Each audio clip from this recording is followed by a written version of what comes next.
Welcome to day 22. What's my question? What's a book that makes you cry? So, this was a little difficult because I don't tend to cry a lot at books, but I found this one in my pile. Struck by Lightning by Chris Colfer.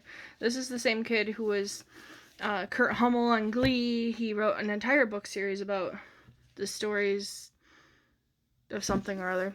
I read it, but it's late. Give me some slack. This kid makes me cry so hard. Please go read this book. Or watch the movie. It's a movie, too. But it's all about, like, childhood and bullying and just... It hit a little too close to home. But hopefully tomorrow is a nicer topic. So I will see you tomorrow, but let me also know what book made you cry. And I'll see you in the next video. Bye, Z's.